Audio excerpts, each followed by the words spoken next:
राधे राधे दोस्तों, आपका स्वागत है हमारे चैनल आस्था डायरी ब्लॉग में। आइए सुनते हैं हरियाली तीज व्रत कथा और महात्म्य। हरियाली तीज व्रत कथा में बताया गया है कि इस व्रत को किस प्रकार देवी पार्वती ने किया था और इस व्रत को करने से क्या लाभ होता है। देवी पार्वती को हरियाली तीज व्रत से भगवान शिव किस प्रकार पति के रूप में प्राप्त हुए। आइए जानते हैं हरियाली तीज व्रत की संपूर्ण कथा विस्तार पूर्वक। भगवान शिव ने पार्वती जी को उनके पूर्व जन्म के बारे में याद दिलाने के लिए यह सुनाई थी। हरियाली तीज व्रत कथा इस प्रकार है। शिव जी कहते हैं, हे पार्वती, बहुत समय पहले तुमने हिमालय पर मुझे वर के रूप में पाने के लिए घोर तप किया था। इस दौरान तुमने अन्न जल त्याग कर सूखे पत्ते चबाकर दिन व्यतीत किए थे। किसी भी मौसम की परवाह किए बिना तुमने निरंतर तप किया। तुम्हारी इस स्थिति को देखकर तुम्हारे पिता बहुत दुखी थे। ऐसी स्थिति में नारद जी तुम्हारे घर पधारे। जब तुम्हारे पिता ने नारद जी से उनके आगमन का कारण पूछा तो नारद जी बोले, हे गिरिराज, मैं भगवान विष्णु के भेजने से यहाँ आया हूँ। आपकी कन्या की घोर तपस्या से प्रसन्न होकर वह उससे विवाह करना चाहते हैं। इस बारे में आपकी क्या राय है, जानना चाहता हूँ।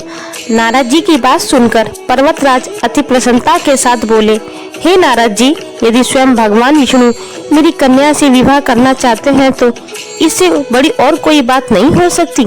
मैं इस विवाह के लिए तैयार हूँ। फिर शिव जी पार्वती जी से कहते हैं, तुम्हारे पिता की स्वीकृति पर नारद जी विष्णु जी के पास गए और यह शुभ समाचार सुनाया।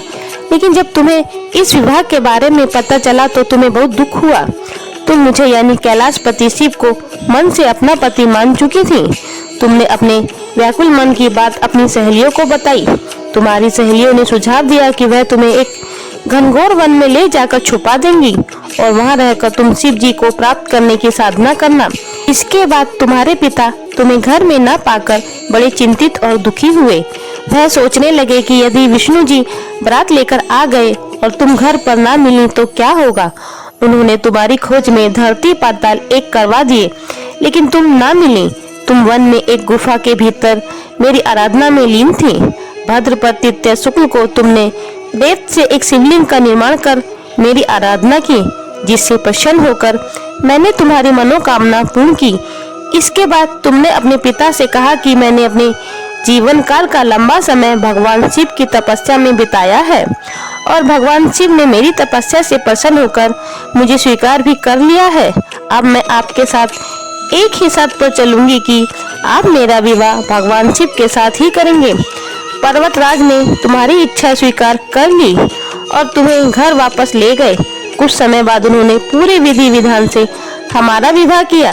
भगवान शिव ने इसके बाद कहा, हे पार्वती, तृतीया को तुमने मेरी आराधना करके जो व्रत किया था उसी के परिणाम हमारा विवाह संभव हो सका। इस व्रत का महत्व यह है कि मैं इस व्रत को पूर्ण निष्ठा से करने वाली प्रत्येक स्त्री को मनवांछित फल देता हूँ। भगवान शिव ने पार्वती जी से कहा कि इस व्रत को जो भी स्त्री पूर्ण श्रद्धा से करेगी उसे तुम्हारी तरह अचल सुहाग प्राप्त होगा। अगर आप लोगों को मेरी ये तीज व्रत की कथा अच्छी लगी हो तो मेरी वीडियो को लाइक, कमेंट और शेयर कीजिएगा और मेरे चैनल को भी सब्सक्राइब जरूर कीजिएगा। बोले जय गौरा पार्वती की जय। बोले हर हर महादेव।